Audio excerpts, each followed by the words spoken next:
Hello everyone, welcome on my YouTube channel YT sir. आज हम इस वीडियो में बात करने वाले हैं यूपी बोर्ड 2024 के लिए जो एग्जामिनेशन है गणित का।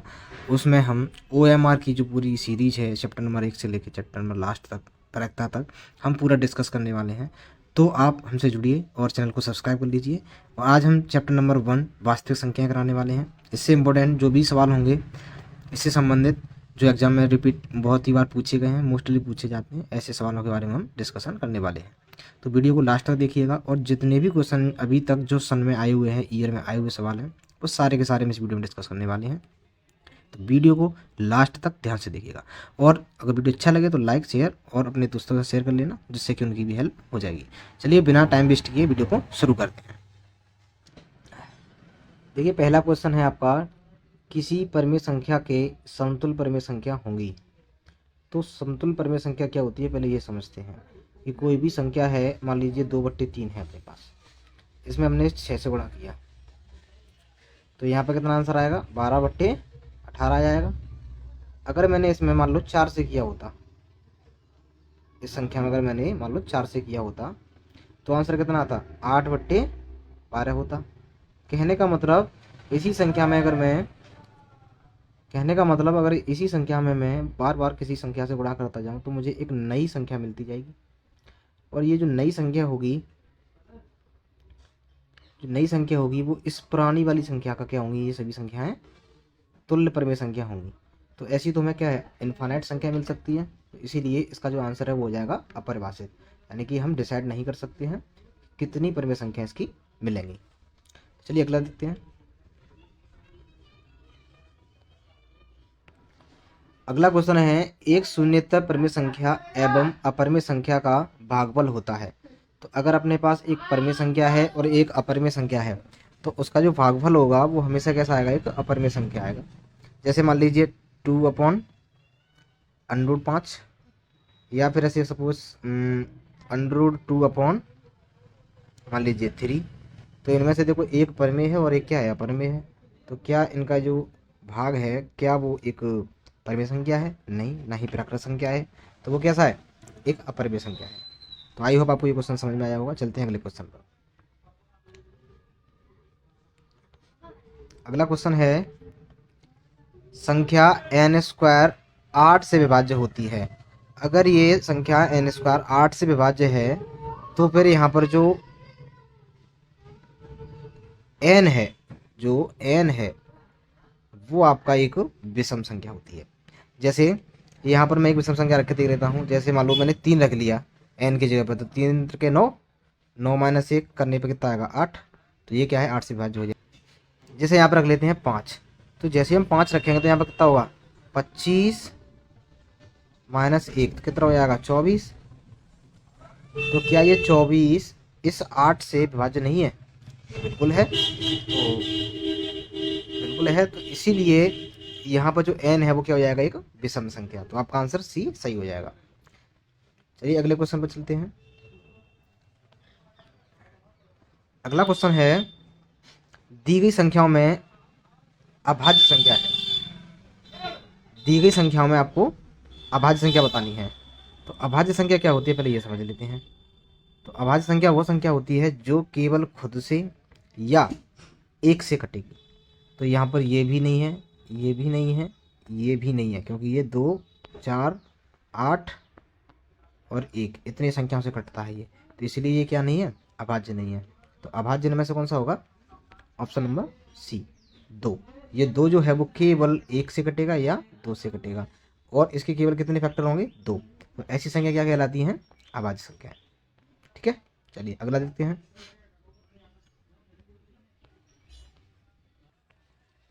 तो यहाँ पर संख्या 156 का अभाज्य गुणनखंड होगा, तो ये बताना है। तो यहाँ पर देखिए आप ऐसे कर गुणा करके भी देख सकते हैं। ये तो 156 नहीं होने वाला। यहाँ पर आप 11 - 33 करेंगे और 33 × 4 करेंगे, तो ये भी आपका क्या है, 156 नहीं होने वाला। यहाँ पर देख लेते हैं, 33 39 होता है और गुणा करेंगे 4, गुणा कितने से करेंगे, 4 से। इसको गुणा करके देख लेते हैं यहाँ पर। तो ये क्या हो जाएगा, 95 36 का 3 और 4 × 12 3 15। हाँ, ये हो गया 156। तो इसका आंसर कौन सा हो जाएगा, बी सही हो जाएगा। अब ये क्यों नहीं हो रहा है, देखिए इसको यहाँ पर करेंगे तो कितना आएगा, 26, और यहाँ पर कितना करेंगे गुणा, इसका करेंगे तो 9 आएगा। तो 26 नंबर तो बहुत ज़्यादा हो जाएगा, तो इसलिए यहाँ पर आंसर कौन सा हो जाएगा, इसका नंबर आपको हो जाएगा बी सही। ठीक है, चलिए अगला देखते हैं।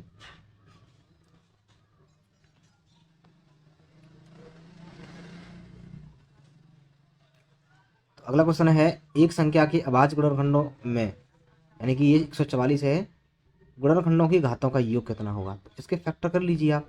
तो 144 है तो ये होता है 12 गुणा 12, और इसको अगर आप सॉल्व करेंगे तो इसका क्या आएगा, 2 गुणा 3, और इस वाले का भी क्या हो जाएगा, 2 गुणा 3। तो अब इनका योग कर लीजिए आप, कितना आ रहा है। तो इनका योग आ जाएगा, देखो 1 2 3 4 5 6, तो कितने फैक्टर बने, 6। तो ऑप्शन नंबर आपका ये जो डी है वो आपका क्या हो जाएगा, सही हो जाएगा। ऑप्शन नंबर डी आपका सही हो जाएगा। चलिए आगे देखते हैं।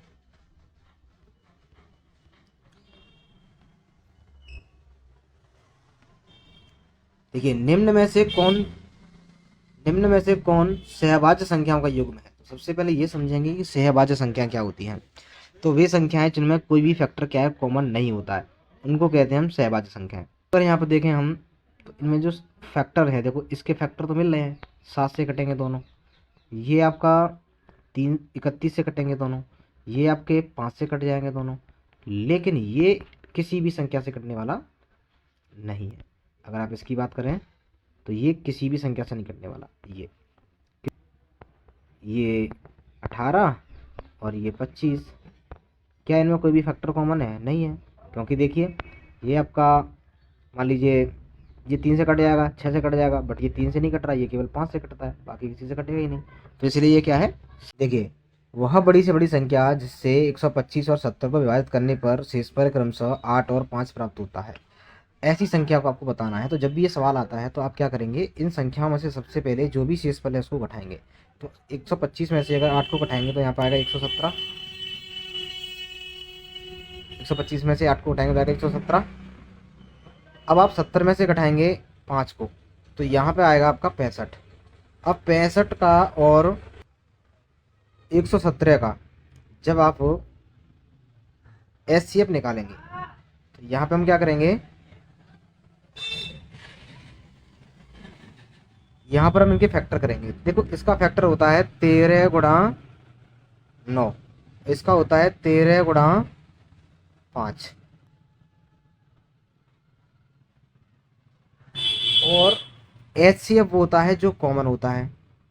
तो यहाँ पर कॉमन क्या आ रहा है, 13 और 13, तो इसका एचसीएफ क्या हो गया, 13 हो गया। तो आपका आंसर क्या हो जाएगा, ऑप्शन नंबर बी सही हो जाएगा, 13। ठीक है, चलिए आगे चलते हैं।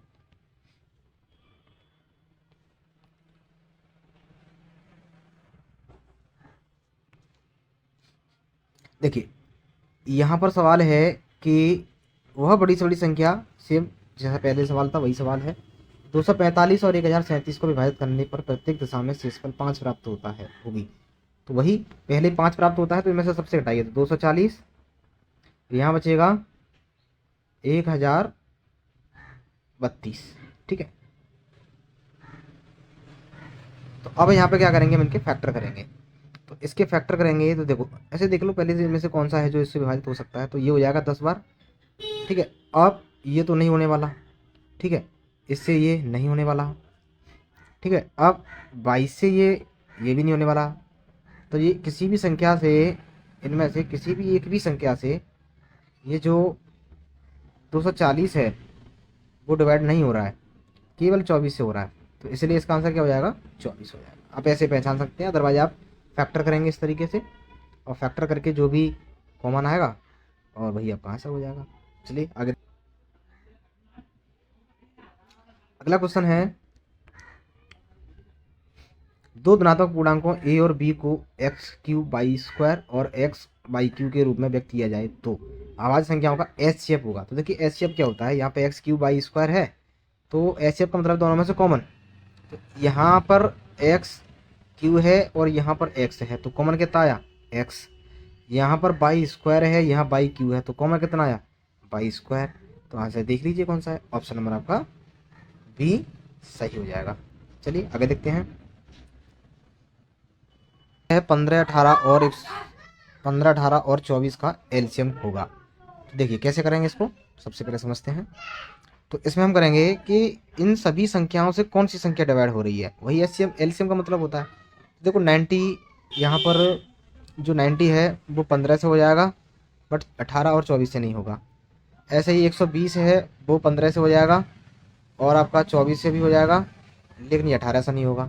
ऐसे ही 240 है, ये आपका 15 से हो जाएगा, ठीक है। लेकिन लेकिन ये 24 से नहीं, 24 से होगा बट 18 से नहीं होगा, क्योंकि देखिए 18 से डिवाइड करते हैं तो 18 का 18 कितना बचे 6, 60 किसी से नहीं कटता है। तो यानी कि कहने का मतलब है कि इन तीनों में से कोई भी, ना तो ये ना ये और ना ही ये, किसी भी संख्या से डिवाइड नहीं हो रहा। लेकिन ये जो है वो सभी से हो रहा है, क्योंकि देखो 15 से भी हो जाएगा और आपका 18 से भी हो जाएगा, 24 से भी हो जाएगा। तो इसलिए आपका ऑप्शन नंबर डी सही हो जाएगा। चलिए अगला क्वेश्चन देखते हैं। अगला क्वेश्चन है, दिया है मासा 99 और 153 का 9 है, तो लासा बताना है। तो कुछ नहीं करना है, इस मासा से इन दोनों के मल्टीप्लाई में क्या कर देंगे, डिवाइड कर देंगे। तो यहाँ पर क्या आएगा, 99 मल्टीप्लाई 153 अपॉन 9। नौ से करेंगे कितने बार, 11 बार। अब क्या करना है, गुणा करना है 11 का, 11 से 33 की 3,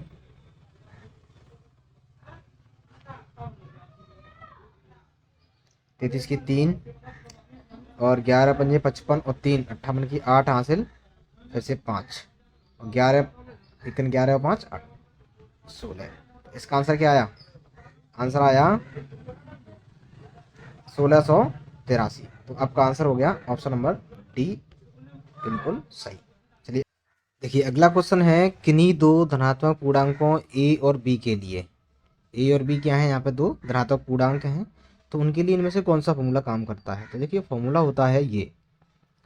अब ये क्यों है, देखिए जैसे सपोज दो संख्या है आपके पास और दो संख्याओं का गुणा आपस में बराबर होगा उनके एलसीएम और एचसीएफ के बराबर, तो ये वाला ऑप्शन क्या हो जाता है, सही हो जाता है। यहाँ पर कहीं पे भी देखो ए और बी का यहाँ गुणा हो रहा है, लेकिन यहाँ एल एचसीएफ तो है बट एलसीएम नहीं है। एचसीएफ जो महासापा होता है ना, महत्तम समापवर्तक, वो नहीं है यहाँ पर, तो इसलिए क्या है, ये गलत हो जाएगा।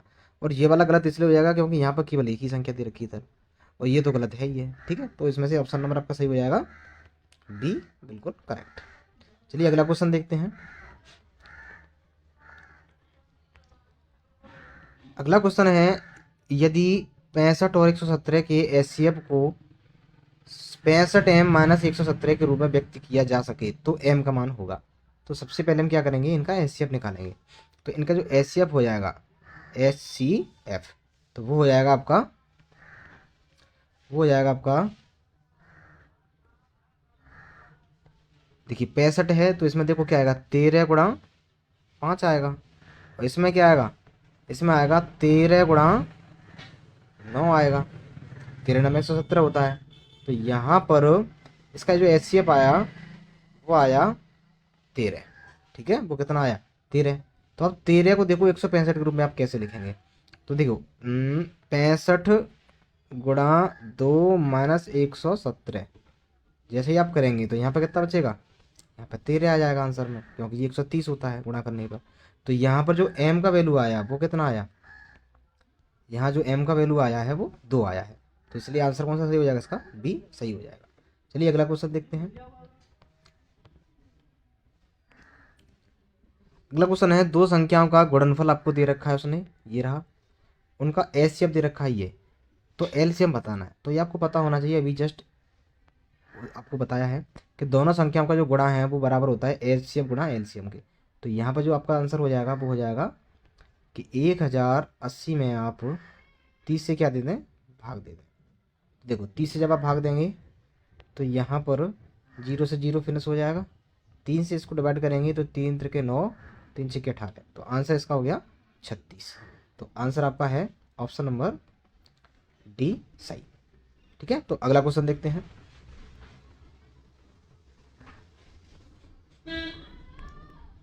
अगला क्वेश्चन है, किसी धनात्मक p के लिए समपूर्णांक का रूप होता है, तो आप संख्या चाहे प्लस, सॉरी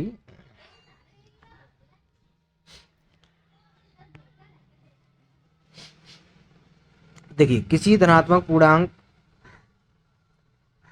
किसी धनात्मक पूर्णांक p के लिए सम पूर्णांक का रूप होता है। तो आप संख्या चाहे सम लें चाहे विषम लें, अगर आप उस संख्या का 2 गुना कर देते हैं, 2 गुना अगर आप कर देते हैं तो वो संख्या हमेशा क्या हो जाती है, आपकी एक सम संख्या मिलती है। एग्जाम्पल के लिए मान लीजिए आपने ले लिया 7, इसका आप 2 गुना करते हैं तो आंसर कितना आएगा 14, जो कि कैसा होता है, एक सम संख्या होता है।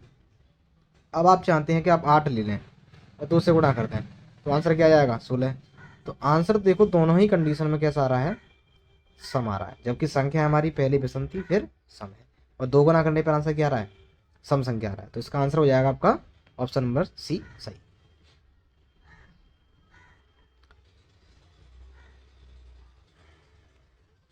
अगला क्वेश्चन है, किसी धनात्मक पूर्णांक p के लिए विषम पूर्णांक का रूप होता है।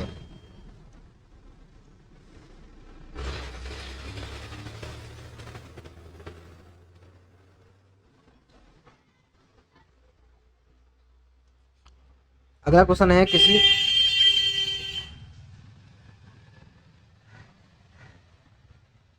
है, किसी धनात्मक पूर्णांक p के लिए विषम पूर्णांक का रूप होता है। तो देखिए आप संख्या चाहे सम लें चाहे विषम लें, पहले बताया था कि 2 गुना करने पर क्या होता है, वो संख्या सम आती है। और आपको पता होना चाहिए जब आप सम संख्या में 1 जोड़ देते हैं या फिर 1 घटा देते हैं तो वो संख्या क्या हो जाती है, विषम संख्या हो जाती है ना। तो इसलिए इसका आंसर क्या हो जाएगा 2p+1 आपका आंसर सही हो जाएगा विषम पूर्णांक के लिए। ये क्वेश्चन बहुत बार पूछे गए सवालों में से है, ध्यान से देखिएगा।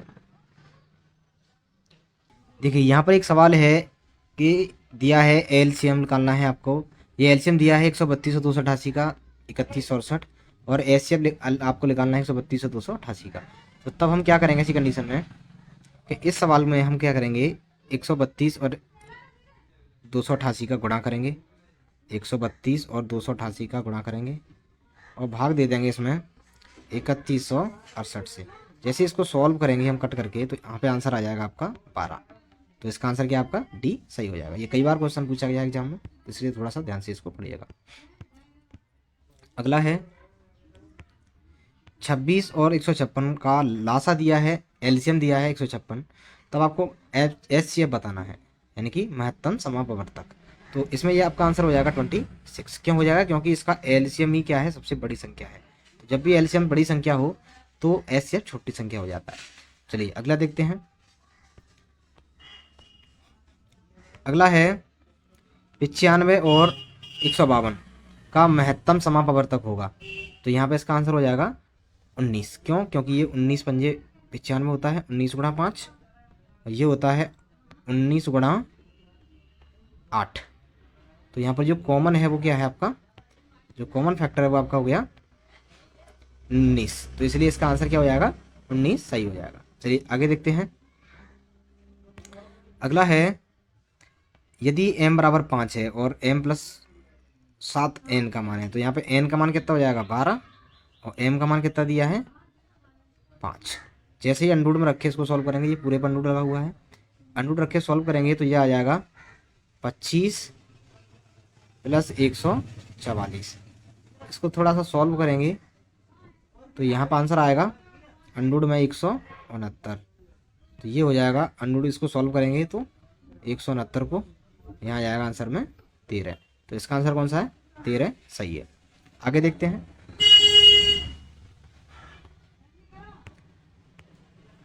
आपका अगला क्वेश्चन है, शांत दशमलव संख्या में व्यक्त हो सकने वाली परिमेय संख्या होगी। तो ऐसे बताना है आपको जो इनमें से क्या है शांत परिमेय संख्या में व्यक्त होने वाली संख्या हो। तो शांत परिमेय संख्या तब होती है जब नीचे 2 और 5 के अलावा कुछ नहीं होना चाहिए। ऐसे कोई भी संख्या नहीं होनी चाहिए जो 2 और 5 हो, नीचे वाली संख्या का फैक्टर इनका, इनमें से किसी का भी फैक्टर अगर 2 और 5 के अलावा है तो वो क्या है शांत नहीं है। तो यहाँ पर आपका 40 बना जाता है, इसलिए ये गलत हो जाएगा। यहाँ 3 आ गया इसलिए गलत हो गया।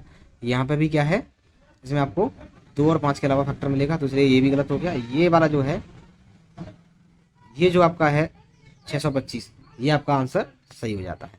चलिए आगे देखते हैं। देखिए आगे जो है वो आपसे एक रिक्वेस्ट है, रिक्वेस्ट ये है कि आप चैनल को सब्सक्राइब कर लीजिएगा प्लीज़, बेल आइकन भी दबाइए ताकि आपको पूरा का पूरा जो बुक है हाई स्कूल का उसका पूरा का पूरा सॉल्यूशन आपको दे पाएँ। और वीडियो को लाइक कीजिए, चैनल को सब्सक्राइब करने के बाद में वीडियो को लाइक कीजिए और अपने दोस्तों के साथ शेयर भी कीजिए और कमेंट करके बताइए कि वीडियो आपको कैसा लगा। और कमेंट में ही मैंने टेलीग्राम ग्रुप का लिंक दे दिया है, जिससे कि आपको इस वीडियो का पीडीएफ भी मिल जाएगा बहुत ही आसानी से। तो चलिए मिलते हैं किसी नेक्स्ट वीडियो में, तब तक के लिए बाय। वंदे मातरम।